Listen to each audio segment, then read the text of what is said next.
Praise the lord, హల్లెలూయా. దేవునికి స్తోత్రం కలుగును గాక. మీ అందరికీ శుభాలు కలుగును గాక. బాగున్నారా? మీరు, మీ పిల్లలు, మీ కుటుంబాలు, మీ రక్త సంబంధులు, మీ ఇరుగువారు, పొరుగువారు ఎల్లప్పుడూ కూడా శాంతి, సమాధాన, ఆనంద, ఆరోగ్యాల చేత దీవించబడి ఆశీర్వదింపడుతురు గాక. ప్రభువైన యేసుక్రీస్తు నామములో. మంచిది ప్రియులారా, చాలా సంతోషం. ప్రతి శనివారం సాయంత్రం 6:30 గంటలకి ప్రసారం అవుతున్నటువంటి ఆరాధన ఛానల్లో బర్నింగ్ ఫైర్ మినిస్టర్ అనేటువంటి కార్యక్రమాన్ని మీరు చూపిస్తున్నందుకు వందనాలు. అంతేకాకుండా మీరు కూడా వీక్షిస్తున్నందుకు వందనాలు. ఇంకా అనేక మందికి చాటిస్తూ ఉండండి, పంపిస్తూ ఉండండి మీ సెల్ ఫోన్ల ద్వారా. ఒకవేళ సబ్స్క్రైబ్ చేసుకోలేని వాళ్ళు ఎవరైనా ఉన్నట్లయితే సబ్స్క్రైబ్ చేసుకోండి, నేరుగా మీ సెల్ ఫోన్స్కి వచ్చేస్తాయి. ఓకే, రండి ప్రియులరా, ఇప్పుడు ఒక పాట పాడుకుందాం. ఈ పాట ప్రశాంత్ రాజు గారు అని బాపట్ల నుంచి ఆయన రాసినటువంటి ఈ పాట అనేకమైనటువంటి నోళ్ళ ద్వారా దేవుడు మహింపరచబడ్డాడు. దేవునికి స్తోత్రం కలుగును గాక. ఆయనకి ఇంకా మంచి ఆయుర ఆరోగ్యాలు దేవుడు అనుగ్రహించను గాక. ఆమేన్, ఆమేన్.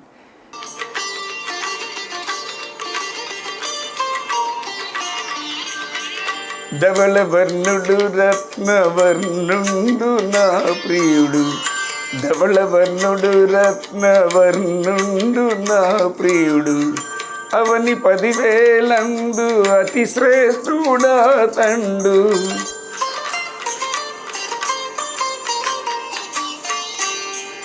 ధవళవర్ణుడు రత్నవర్ణుండు నా ప్రియుడు, అవని 10,000 అతి శ్రేష్ఠుడా తండు.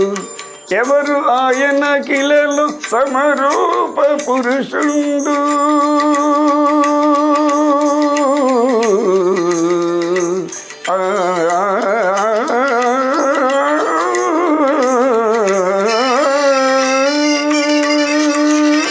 ఎవరు ఆయన కిలలో సమరూప పురుషుండు, అవలీలగా అతని గుర్తింపగలనమ్మ, అవలీలగా అతని గుర్తింపగలనమ్మ. ఎంతో ఎంతో సుందరుడమ్మ తాను, నేనెంతో మురిసిపోయినాను, ఎంతో సుందరుడమ్మ తాను.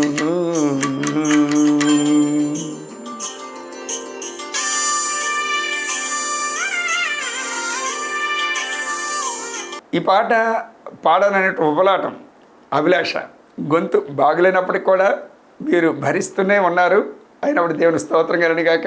దేవునికి మహిమ. ఆమెన్. రైట్, రండి ప్రియులారా. ఇప్పుడు దేవుని తెలియనటువంటి ప్రజలకు ఒక మాట నాకు చెప్పనివ్వండి. ప్రియులారా, ఈ దేవాతి దేవుడు అద్భుతమైనటువంటి ఆశ్చర్యకరమైనటువంటి కార్యాలు జరిగిస్తున్నటువంటి వాడు. అనేక మంది హృదయాల్లో శాంతి సమాధానాన్ని నింపుతూ ఉన్నటువంటి వాడు. ప్రతి క్షణం కూడా కాపాడుకొస్తున్నటువంటి వాడు. మాట్లాడుతూ ఉన్నటువంటి వాడు. స్వరాన్ని వినిపిస్తూ హృదయాలు బలపరుస్తూ జీవితాలకి ఒక వెలుగ్గా ప్రకాశింపచేస్తున్నటువంటి ఒక జ్యోతి లాంటి వాడు. హల్లెలూయా, దేవునికి మహిమ కలుగును గాక.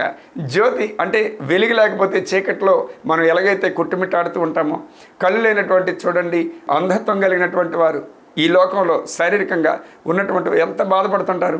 అట్టి విధంగానే ఈ దేవుడు లేనటువంటి ఏ ప్రజలైనప్పటికీ కూడాను, మనిషి అన్నటువంటి వాడు ఎవరైనప్పటికీ కూడాను, వాడు ఎందుకు బ్రతుకు, ఆ జీవితం ఎందుకో అర్థం కాదు, ఎందుకు కష్టపడతాడో అర్థం కాదు, ఎందుకు భార్య పిల్లలు కుటుంబాన్ని ఇవన్నీ కూడా ఎందుకు పరిగెడుతూ ఉంటాడు, చెమటెక్కుతూ ఉంటాడు, ఎంతో అలసిపోతూ ఉంటాడు. కానీ చివరికి ఏమాత్రం కూడా ప్రయోజనకరంగా లేనటువంటి పరిస్థితి. ప్రియులారు, నిజంగా నేను చెప్తున్నాను, అర్థం లేనటువంటి వ్యర్థమైనటువంటి జీవితాన్ని అనుభవిస్తున్నటువంటి పరిస్థితి. ఒకప్పుడు నేను కూడా అట్టి విధంగానే అనుభవిస్తున్నటువంటి వాడిని. ప్రశాంతమైన వాతావరణం లేనటువంటి పరిస్థితి, ఆనంద సంతోషాలు లేని పరిస్థితి, ఆరోగ్యాలు లేని పరిస్థితి, డబ్బు వృధా అయిపోయిన పరిస్థితి, శరీరాన్ని మరి సమయాన్ని వృధా చేసుకున్నటువంటి పరిస్థితి. ఈరోజు వెలుగు దేవుడు అన్నటువంటి వాడు మంచి దేవుడు. God is good. చాలా చాలా చక్కనైనటువంటి వాడు. కాబట్టి ఆయన స్వరాన్ని ఇచ్చి, ఆయన దర్శించి, ఆయన స్వరూపం కనిపింపచేసి నన్ను పిలుచుకొని ఈ రోజున అనేక మందికి ఆశీర్వదకరంగా ఉంచినటువంటి దేవుడు. హల్లెలూయా, దేవునికి మహిమ కలుగును గాక.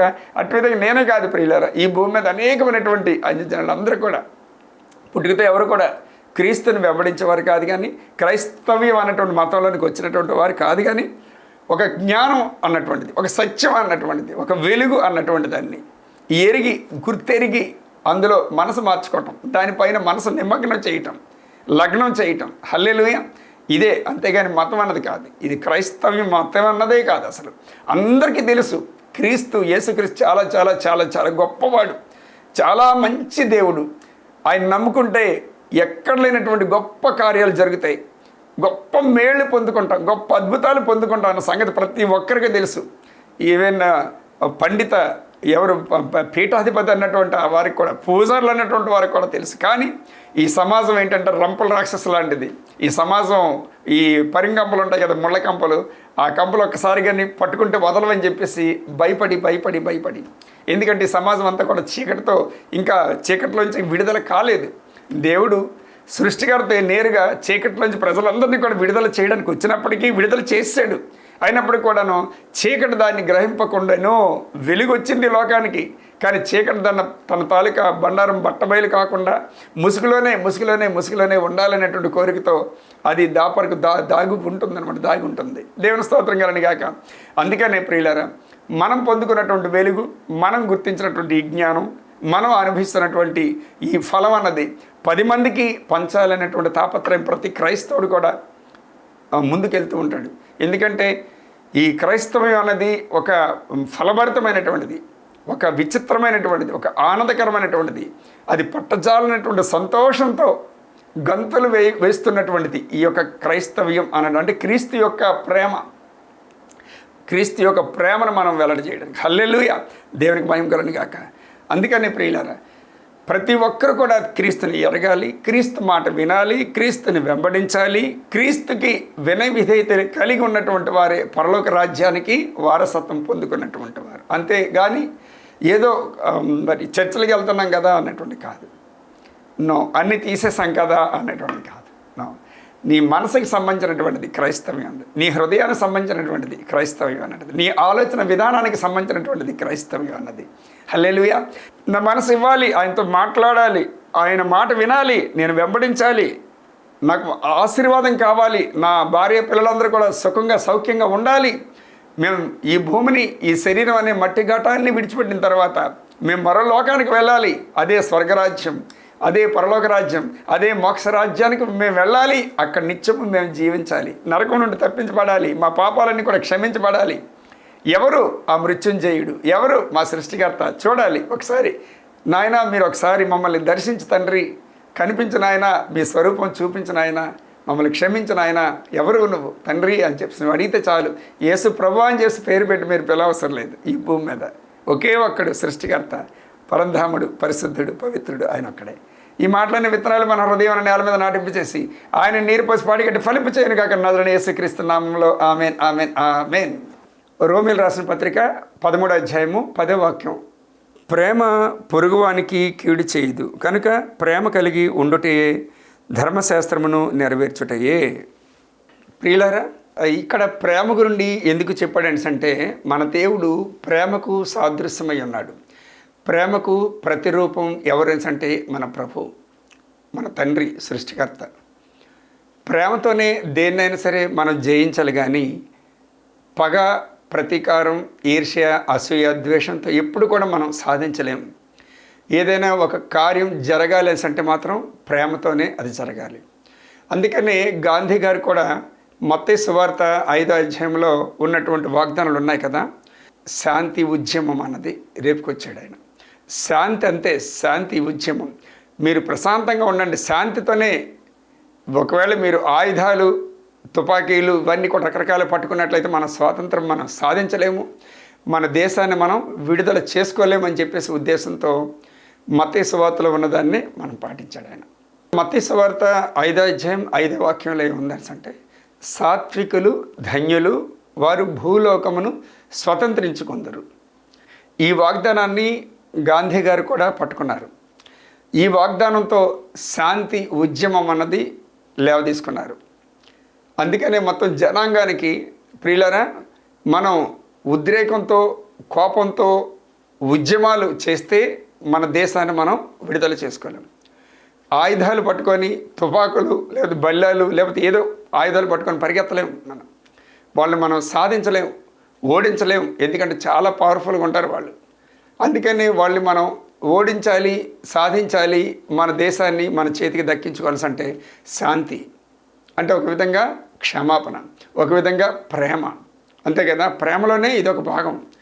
అందుకని ప్రతి ఒక్క విషయంలో కూడా ప్రేమ ప్రేమ ప్రేమ. అందుకని ఇది ఎక్కడ అంటే దేన్నైనా మనం చేయగలం, కానీ ప్రేమ అన్నది మాత్రం చూపించలేం. ఎదుటివాడిని కూడా మనం క్షమించలేం. మన ప్రశాంతమైనటువంటి వాతావరణం మనకు కలిగించలేము. అది మన వల్ల కాదు. అది ప్రేమ అనేకమైనటువంటి దోషాలు కప్పుతుందంట. ప్రేమ అన్నది ఏంటంటే వాడిలో ఉన్నటువంటి నెగిటివ్ సెన్స్ని చూడదంట, పాజిటివ్ సెన్స్ని. ఒకప్పుడు ఎంత మంచిగా ఉండేవాడు, ఒకప్పుడు ఎంత మంచి మనకు సహాయం చేస్తుండేవాడు, ఒకప్పుడు ఎంత మంచి మనస్తత్వం కలిగి ఉన్నటువంటి వాడు అని దాన్ని గుర్తు చేస్తుందంట. ఈ పగ ప్రతీకారాలన్నింటినీ కూడా చల్లార్చేస్తుందంట ప్రేమ. ఈర్ష్య అసూయ ద్వేష భావాలన్నింటినీ కూడా చల్లార్చేస్తుందంట. ఇది ధర్మశాస్త్రం అంతటికీ రెండో ఆజ్ఞగా దేవుడు మనకి ఇచ్చినటువంటిది. అందుకని క్రైస్తవుడు ప్రేమ కలిగి ఉండాలంట. దేవుడు ప్రేమ అయి ఉన్నాడు కనుక క్రైస్తవుడు కూడా ప్రేమ అయి ఉండేటప్పుడు ఈ ప్రేమతోనే ప్రతి ఒక్క ఆశీర్వాదం కూడా నువ్వు పొందుకుంటావంట. అందుకని నన్ను ప్రేమించేవారు నా ఆజ్ఞలను గైకొందురు అని చెప్పి అంటాడు ఆయన. అందుకని సిలువలో అంత భారాన్ని మోస్తున్నప్పటికీ, అంత వ్యధ, అంత బాధ, అంత నరకాన్ని అనుభవిస్తున్నప్పుడు కూడాను తండ్రి వీరేమి చేయుచున్నారో వీరు ఎరుగరు కనుక వీరిని క్షమించుము అని అంటాడు. అక్కడ ఎంత సాత్వికం చూడండి, ఎంత దయా గుణశీలత చూడండి. దేవుని స్తోత్రం కలండి కాక. ఆ మనసు నీకు నాకు రావాల్సి అంటే మనం క్రీస్తుని ఎరిగి ఉన్నాం కాబట్టి, క్రీస్తుని ధరించుకుని ఉన్నాం కాబట్టి, క్రీస్తు మన మనస్సు కలిగి ఉన్నాం ఆల్రెడీ. దాన్ని ఒక్కసారి మనం లోపల చూసుకున్నట్లయితే మనం ఎవరిమి, ఏమై ఉన్నాము, ఇంతకుముందు ఏమై ఉండేవారిని. ఇంతకుముందు అయితే కయ్యానికి, దెబ్బలాట్లకి, గొడవలకి అన్నిటికీ పరిగెడుతుండేవారిని, కాలు దూవుతూ ఉండేవారిని. కానీ ఈ రోజున సాత్వికత్వానికి, క్షమించేటువంటి తత్వానికి, ప్రేమించే తత్వానికి దేవుడు మనల్ని ఏర్పాటు చేసుకున్నాడు.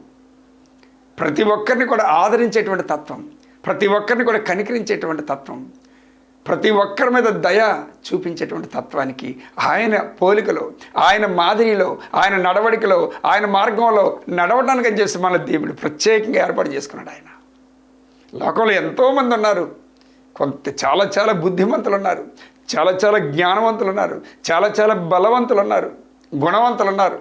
వారందరికంటే మనం ఎక్కువ కాదు. అందరికీ తెలియజేయబడింది, పెళ్లి కార్డులు అందరికీ ఇవ్వబడ్డాయి. కానీ ఆ ఫంక్షన్కి వచ్చినటువంటి వారు కొద్దిమందే. అందరికీ అది ఆమోదయోగ్యం కాదు. అందరికీ వెళ్ళటానికి అవకాశం లేకపోయింది. కొంతమందికి ఏదో బిజీ వర్క్లు ఇచ్చినటువంటి అవకాశాన్ని సద్వినియోగం చేసుకోవాలనే పరిస్థితిలో ఉండిపోతారు. దేవుడు మనకి గొప్ప అవకాశం ఇచ్చాడు. దేవా, నేనైతే క్షమించలేను, నువ్వైతే క్షమిస్తావు. నువ్వు నాలో ఉన్నావు కాబట్టి, మన ఇద్దరం ఏకమై ఉన్నాం కాబట్టి నాకు బదులుగా నువ్వు క్షమించు.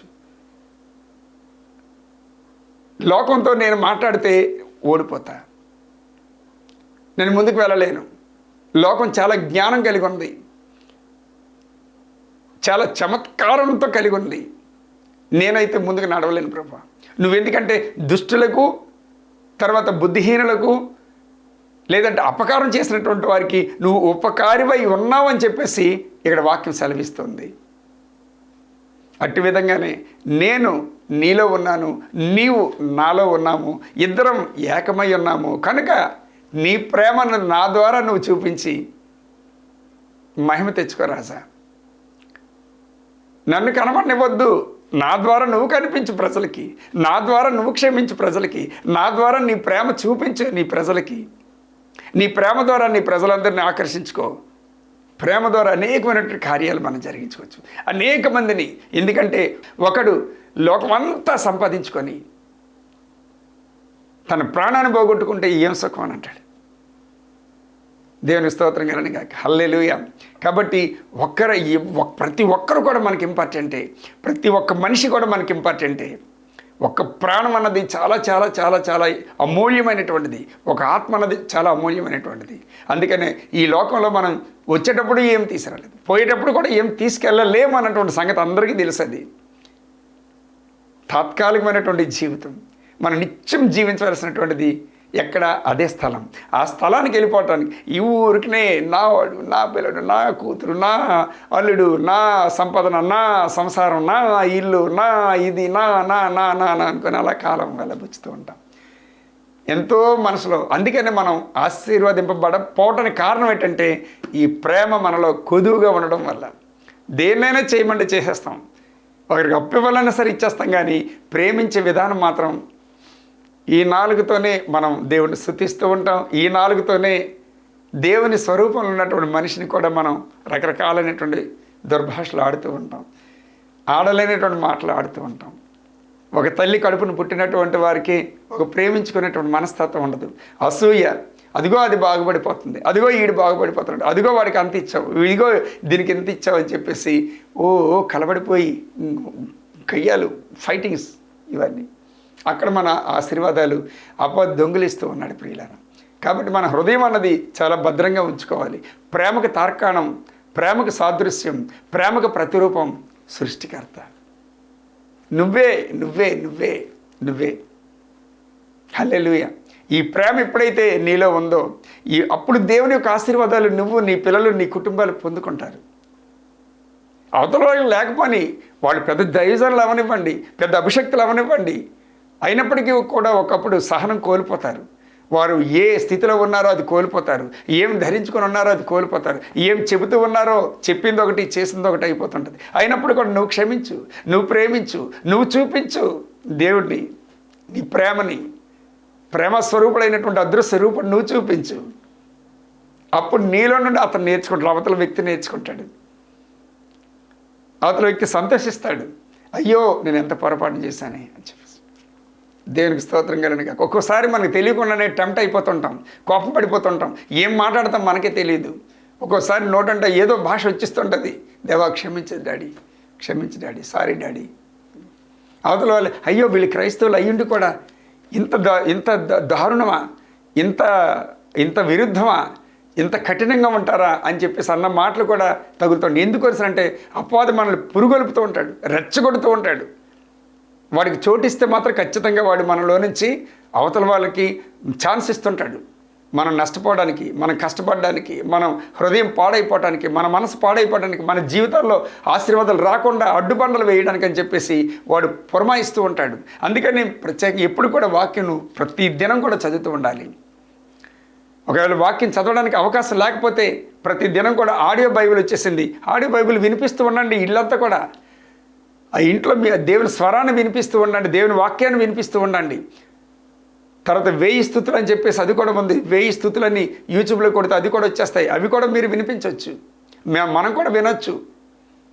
దేవునితో సత్సంబంధం కలిసి ఉండేటప్పుడే ఆ ప్రేమ మనకి వస్తూ ఉంటుంది. ఎందుకంటే మనకి రోమీయులు రాసిన పత్రిక 5వ అధ్యాయం 5వ వాక్య ప్రకారంగాను దేవుడే మన హృదయంలో ప్రేమ అలా ఉంపేశాడంట, ప్రేమతో నింపేశాడంట మన హృదయాన్ని అంతటినీ కూడాను. అది మనం స్వయంగా వెళ్ళిపోతూ ఉంటాం, మనం ఏం పట్టించుకోము. అసలు మనం ఏమై ఉన్నామో, మనం ఎవరి తాలూకా అయ్యి ఉన్నామో, ఎవరికి ఎఫెక్ట్ అయ్యి ఉన్నామో, ఎవరి చెంత నిలబడ్డామో, ఎవరి రెక్కల చేత భద్రపరచబడ్డామో, ఎవరి రక్తం చేత కొనబడ్డామో, ఎవరి రక్తం చేత కడగబడ్డామో, ఎవరికి సొత్తు అయ్యి ఉన్నామో, ఎవరి రాజ్యానికి మనం విలువైనటువంటి అది సాదృశ్యమై ఉన్నామో, వారసత్వం కలిగి ఉన్నామో, అది మనం మర్చిపోతాం. ఏదో మన అవసరాలకు మనం క్రీస్తుని వాడుకుంటాం, కానీ ఈ ప్రేమ అన్నటువంటి తత్వాన్ని మనం చూపించడానికని మన హృదయంలోంచి చాలా తక్కువ కొదువుగా ఉంటుంది, చాలా కొరతగా ఉంటుంది.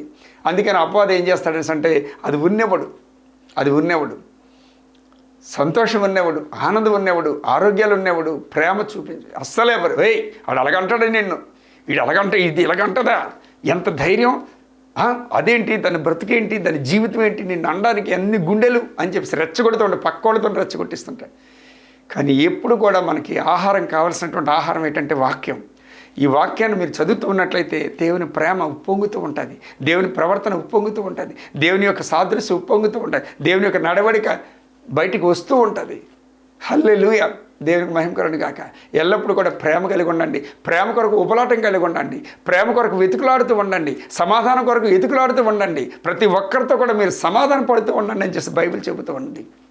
నాకున్నటువంటి ఆస్తుపాస్తులు అన్నీ ఇచ్చేసినా సరే నేను ప్రేమ లేనివాడినైతే ఒట్టివాడినే అని చెప్పి పౌలు గారు అంటారు. నేను పెద్ద ప్రవక్తన అయినప్పటికీ ప్రేమ లేకపోతే ఒట్టివాడినే, వ్యర్థుడినే. నేను పెద్ద ప్రసంగికుడు అయినప్పటికీ నాలో ప్రేమ లేకపోతే వ్యర్థుడనే, నా బ్రతుకు వ్యర్థమే. ఎందుకంటే క్రీస్తును చూపించలేనటువంటి ఆ ప్రేమ లేకపోతే ఎందుకు ఎన్ని ప్రసంగాలు చేసినా, ఎందుకు ఎన్ని అద్భుతాలు చేసినా, ఎందుకు అన్ని ప్రవచన వాక్యాలు నోటి ద్వారా వచ్చినా ఏం ప్రయోజనం? నువ్వెంత సంపాదించుకున్నా సరే నీ ప్రేమ లేకపోతే అడుగు దరిద్రుడురా, కనికరించడలేరురా, ఎదుటి వ్యక్తిని ప్రేమించలేని మనస్తత్వం రా, ఆడేం క్రైస్తవుడురా అని చేసి తండ్రి నామానికి అవమానపడేటట్లు వస్తుంది. దేవునికి స్తోత్రం కలని గాక.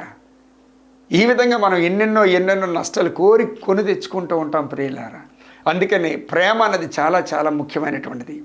ఎదుటి వ్యక్తి వాళ్ళు ఎవరేమనివ్వండి, ముఖ్యంగా మన బంధువుల దగ్గర మనం ప్రేమ చూపించలేము, మన స్నేహితుల దగ్గర మనం ప్రేమ చూపించలేము, మన ఇరుగు పొరుగు వారి దగ్గర మనం ప్రేమతో మెలగలేము, మసలుకోలేము, ప్రవర్తించలేము, చూపించలేము. ఎప్పుడైతే ఆ ప్రేమ నిన్ను అలుముకు ఉందో, ఎప్పుడైతే నీలో ఉన్నటువంటి ప్రేమను ఎప్పుడైతే నువ్వు వెలికి తీసావో, ఆ ప్రేమ ఎవరు? ప్రేమ అంటే ఎవరు? దేవుడే ఒక ప్రేమ అయి ఉన్నాడు ఆయన.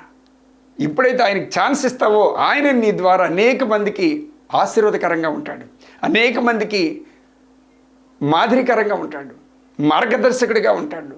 కాసుకుంటూ నువ్వు ఎప్పుడైతే వెళ్తావో ఆ ప్రయాణం చాలా శుభప్రదంగా ఉంటుంది, సురక్షితంగా ఉంటుంది, క్షేమకరంగా ఉంటుంది, శుభకరంగా ఉంటుంది, ఆనందకరంగా ఉంటుంది, సంతోషకరంగా ఉంటుంది. అనేక మంది నీలో క్రీస్తును చూసి ఆశీర్వదింపడానికి అవకాశం ఉంటుంది ప్రియులారా. దేవుని స్తోత్రం గారండి గాక. ఈ మాటలని విత్తనాలు మన హృదయం నేల మీద నాటింపు చేసి ఆయన నీరు పోసి పాడిగట్టి ఫలింపు చేయను కాక నజరేయుడైన యేసుక్రీస్తు నామములో ఆమేన్ ఆమేన్ ఆమేన్. ప్రియులారా, మరి వెస్ట్ గోదావరి రావట్లేదు, భీమవరం ఆఫ్ చేశాను. తర్వాత దేవుని సన్నిధిలో ఎక్కువగా గడుపుతూ అదేవిధంగా మీటింగ్స్ కూడా ఉన్నాయి, ఎక్కువగా ప్రార్థన మీటింగ్స్ అవి. రెండోది ఏంటంటే ప్రతి నెల మొదటి బుధవారం SPG Tamil church railway station దగ్గరలోనే, అది సికింద్రాబాద్లో వస్తూనే ఉంటాను నేను. ప్రతి నెల మొదటి బుధవారం మాత్రమే. హల్లెలూయా. రైట్. రేపు వచ్చే నెలలో స్టార్టింగే బుధవారం పడింది, అంటే 1వ తేదీన అనుకుంటా పడింది. కొంచెం చూసుకొని రండి, ఓకేనా? దేవునికి స్తోత్రం కలుగును గాక. హల్లెలూయా. దేవుడు అనేకమైనటువంటి కార్యాలు జరిగిస్తున్నాడు ప్రియులారా. దేవుడు అద్భుతమైనటువంటి కార్యాలు జరిగిస్తున్నాడు. దేవునికి స్తోత్రం. థైరాయిడ్ కానీ, బీపీలు కానీ, షుగర్లు కానీ, లేకపోతే ఇంకేది గ్యాస్ట్రిక్స్ కానీ, లేదంటే దెయ్యపు శక్తులతో పీడింపడుతున్నటువంటి వారు కానీ ఎవరైనప్పటికి కూడా, ఎలాంటి వ్యాధిగ్రస్తులు అయినప్పటికీ కూడా తీసుకురండి. ఖచ్చితంగా దేవుడే విడిపించుకుంటాడు, నేను కాదు. నా ద్వారా ఆయన ఆ కార్యం జరిగించుకొని ఆయన నామన మహిమ తెచ్చుకుంటాడు ప్రియులారా. దేవుని స్తోత్రం కలుగును గాక. హల్లెలూయా. మంచిది ప్రియులారా. చాలామంది ఇంకో మాట చెప్పాలనుకుంటున్నాను నేను, మరి ఏమనుకోకండి. చాలామంది మన దగ్గర మరి వివాహం అయిపోయినటువంటి అంటే డైవర్స్ అయిపోయినటువంటి వారు ఉన్నారు. వాళ్ళు మగవారు ఉన్నారు, సహోదరులు ఉన్నారు, అదేవిధంగా వివాహం కాలేనటువంటి వారు ఫ్రెష్ క్యాండిడేట్స్ కూడా ఉన్నారు. ఒకవేళ అవకాశం ఉన్నట్లయితే మీరు ఫోన్ చేయండి, ఆ నెంబర్ మీకు ఇచ్చేస్తాను, మీరు చూసుకుందరు. కానీ నేను మధ్యలో ఉండను, ఎందుకంటే నాకెందుకు, ఆత్మీయంగా నేను అంతరాయం కలిగించుకోవాలి. అందుకని ఆ ఫోన్ నెంబర్ మీకు ఇచ్చేస్తాను, మీరు మాట్లాడుకుందరు కానీ, ఓకేనా? రైట్. దేవుని స్తోత్రం కలుగును గాక. మంచిది ప్రియులారా. మరి ఇప్పుడు ఒక సాక్ష్యం మనం విందాం. ఇప్పుడు ఎవరైతే ఇక్కడ వెస్ట్ గోదావరి తణుకు దగ్గర ఒడ్లూరు అనేటువంటి గ్రామానికి చెందినటువంటి రాజుగారు, ఆ కుటుంబీకులు మరి ఈ కార్యక్రమాన్ని సమర్పించడం జరిగింది. అదే కుటుంబంలో మరి అమ్మగారు సతీమణి గారు, వారి సాక్ష్యం కూడా మనం విందాం. దేవుడు నన్ను పరిచయం చేసిన తర్వాత ఎన్నో కార్యాలు వారి యొక్క కుటుంబాల్లో జరిగినట్లు, మరి ఎన్నో మేళ్ళు ఉపకారాలు దేవుడు చేసినట్లు వారు గమనించారు. ఆ సాక్ష్యాన్ని మనం విందాం రండి. దేవుడు స్తోత్రములండి. అస్సరా పాస్టర్ గారు నా వందనాలు. అదే గృహంలో కూడా కొంచెం అలజడ కింద గొడవలకి అలా ఉండేయండి, సమాధానం లేకుండా. మళ్ళీ జనవరి నెలలో మళ్ళీ పాస్టర్ గారు వచ్చారండి. వచ్చిన తర్వాత ఆయన ప్రార్థన చేశారు. మరి ఈయనకు కూడా మరి కొంచెం అపవాది మట్టుకు చాలా అలజడ చేసిందండి, చాలా ఇబ్బంది పడ్డాం. మనసు కుదిరి ఉండేది కదండి, ఆయనకి రాత్రులు నిద్ర పట్టేది కాదు, అదో రకంగా అయిపోయారు. తర్వాత అబ్బాయి హైదరాబాద్ నుంచి వచ్చి ఇక్కడ వచ్చిన తర్వాత పడుకున్నాక అప్పుడు అబ్బాయి కళ్ళలో కనిపించిందండి. నేను ఇలా పలానా చోట నుంచి వచ్చాను, నేను అలాగనే చెప్పి మళ్ళీ అబ్బాయిని కూడా రాత్రులు నిద్ర లేకుండా చేసేదని, నేను తీసుకెళ్ళిపోతాను అని చాలా ఏడిపించి చాలా ఇబ్బంది పెట్టిందండి. అయినప్పటికీ మళ్ళీ పాస్టర్ గారు ఫోన్ చేసి ప్రార్థన చేయించుకునేవాడు. నువ్వేం జడవకమ్మా, నేను ఇక్కడ బంధించున్నాను, ప్రార్థన చేస్తానని అసరా పాస్టర్ గారు ప్రార్థన చేశారండి. అయినప్పటికీ మరి చాలా ఇబ్బంది పడ్డాడని దేవుని దయ వల్ల ఆ దురాత్మ ప్రభావం అంతా దూరపరిచారండి. దేవుడు ఆ బిడ్డకు స్వస్థ ఇచ్చారండి. అలాగే తండ్రి మళ్ళీ తల విషయంలో, తలలో పోకుల విషయంలో కూడా ఆపరేషన్ పడుతుంది అన్నారు. అయినప్పుడు నువ్వు జడవద్దు, ఆపరేషన్ పడదు, నేను ప్రార్థన చేస్తాను, మీరు డబ్బులు వృధాగా కష్టపడి వ్యర్థం చేసుకోవద్దు, హాస్పిటల్ పాలు అవ్వకూడదని చెప్పారండి. అప్పటి నుంచి కూడా మళ్ళీ ఆయన ప్రార్థన చేశారు పాస్టర్ గారు. తల్ల పొక్కులన్నీ తగ్గిపోయిన దేవుడు మరి ఈ నూతన సంవత్సరంలో పరిపూర్ణ స్వస్థ ఇచ్చారని దేవాదేవుడు ఆ యేసుకే నా వందనాలు చెల్లించుకుంటున్నానండి. అమ్మాయి కూడా చాలా మరి కొంచెం అపవాది శోధనతో చాలా ఇబ్బంది పడిందండి. అయినప్పటికీ మా ఇంటికి వచ్చినప్పుడు వాళ్ళ ఇంటికి కూడా వెళ్ళారండి పాస్టర్ గారు. అక్కడ కూడా ప్రార్థన చేసి మరి బలపరిచారండి. అప్పటి నుంచి కూడా పిల్లలకి, మా అమ్మాయి పట్ల, అల్లుడి గారి పట్ల కూడా, వాళ్ళ కుటుంబంలో కూడా మేలు జరిగిందండి. స్వస్థ ఇచ్చారు దేవుడు, బాగానే ఉన్నారు దేవుని దయ వల్ల. అలాగే మా కుటుంబం పట్ల ఎంతో మేలు చేశారండి దేవుడు. పాట చెల్లించుకుంటున్నాను. యేసుకే మహిమ ఘనత ప్రభావం కలుగును గాక. ఈ సాక్షిని దేవుడు దీవించును గాక. ఆమేన్. దేవుడి సాక్ష్యాన్ని దీవించి ఆశీర్వదించను గాక. ఆమేన్. ఈరోజు స్పాన్సర్ చేసినటువంటి ఆ కుమార్తె యొక్క కుటుంబానికి, ఆ కుమారుని యొక్క కుటుంబానికి దేవుడు పుష్కలంగా సమృద్ధిగా దీవించి ఆశీర్వదించను గాక. అనేక మందికి ఇచ్చే చేతులుగానే దేవుడు దీవించి ఆశీర్వదించను గాక. ఆమేన్, ఆమేన్, ఆమేన్. రండి ప్రార్థన చేసుకుందాం. కళ్ళు మూసుకోండి. మహోన్నతుడు తండ్రి, జీవగల దేవ స్తోత్రాలు నాయనా, నీకు వందనాలు. ఈ దినాన ప్రేమ కొరకు నా తండ్రి ప్రభా ప్రత్యేకంగా మీరు మాట్లాడిన విధానాన్ని బట్టి స్తోత్రాలు నాయన. నా ప్రభా, మేమందరం కూడా మనస్ఫూర్తిగా తోటి మనిషిని ప్రేమించి, నిన్ను కూడా ప్రేమించి, నిన్ను మొదటిగా ప్రేమించి, నీ రూపంలో చెక్కబడి, నీ పోలికల చొప్పున నీ జీవవాయువు ఓదబడినటువంటి మనిషిని కూడా ప్రేమించేటువంటి మన మనస్తత్వం మా అందరికీ అనుగ్రహించండి తండ్రి. యేసు నామములో మేము అందరం కూడా పొందుకుందాం గాక తండ్రి. ఎంతమంది చేత అయితే మేము దురాత్మ శక్తుల చేత, అపవిత్రాత్మ శక్తుల చేత నా తండ్రి నీ పిల్లలు శోధింపబడుతూ మరి ఎంతగానో తండ్రి ప్రభా వేధింపబడుతూ ఉన్నారో, ఏ సమస్యల్లో ఇరుక్కుపోయి ఉన్నారో, ఏ చావు బ్రతుకుల మధ్య కొట్టుమిట్టాడుతూ ఉన్నారో, బయటికి చెప్పలేనటువంటి పరిస్థితుల్లో మానసికంగా, శారీరకంగా, ఆత్మికంగా, ఆర్థికంగా అటన్నిటిలోంచి నా తండ్రి ప్రభా మీరే క్షమించి విడుదల కలిగించి సంపూర్ణమైనటువంటి విజయాన్ని దయచేసి మహిమ పొందుకోమని యేసయ్య నామాన్ని బట్టి స్తుతిస్తూ, అదేవిధంగా తండ్రి పట్టుకున్నటువంటి జలతైలాలు రెండింటిని కూడా నాయన మీరు జ్ఞాపకం చేసుకోండి. వాటిని తండ్రి ప్రభా అభిషేకించి ఆశీర్వదించండి తండ్రి. నాయన నీ అగ్ని చేత నిండింప చేయండి ప్రభా. పరలోక శక్తి చేత, పరలోక ప్రభావం చేత యేసుక్రీస్తు పరిపూర్ణమైనటువంటి పరిశుద్ధ రక్తం చేత నింపబడిన గాక. అది ఎక్కడ అప్లై చేసినా, ఎవరు సేవించినప్పటికీ, ఎక్కడ ప్రోక్షించినప్పటికీ అగ్ని జ్వాలలతో నింపబడిన గాక. దురాత్మ శక్తులన్నింటినీ కూడా కాల్చివేయను గాక. ఓ తండ్రి ప్రభా, ఆ రుగ్మతల నుంచి, శరీర రుగ్మతల నుంచి, మానసిక రుగ్మతల నుంచి, ఆర్థిక ఇబ్బందుల నుంచి, ఆత్మీయ పరిస్థితులు, అవరోధాలు అన్నింటి నుంచి నేను విడుదల పొందుకొందరుగాక. నాజరేయుడైన యేసుక్రీస్తు నామములో తండ్రి ప్రభా నీవే నా తండ్రి ప్రభా వాళ్ళ హృదయాలు, వాళ్ళ శరీరాలు, వాళ్ళ గృహాలు, వారి కుటుంబీకులు అందరినీ కూడా దీవించి ఆశీర్వదించి మహిమ పొందుకోమని యేసయ్య నామాన్ని బట్టి స్తుతిస్తూ వినయపూర్వకంగా అడివేడుకొని పొందుకుని నా తండ్రి. Amen, amen, amen. తండ్రి, కుమార పరిశుద్ధాత్మ త్రియేక దీవెనలు మనకి, మన పిల్లలకు, మన కుటుంబాలకు, మన రక్త సంబంధాలకు ఎల్లప్పుడూ కూడా చేదోడు వాదోడుగా ఉంటూ నడిపిస్తూ గొప్ప అద్భుతమైన కార్యాలు జరిగిస్తూ ఆయన నామానికే మహిమ ఘనత ప్రభావం తెచ్చుకొనును గాక. Amen, amen, amen. Praise the lord. దేవుడు మిమ్మల్ని దీవించి ఆశీర్వదించును గాక.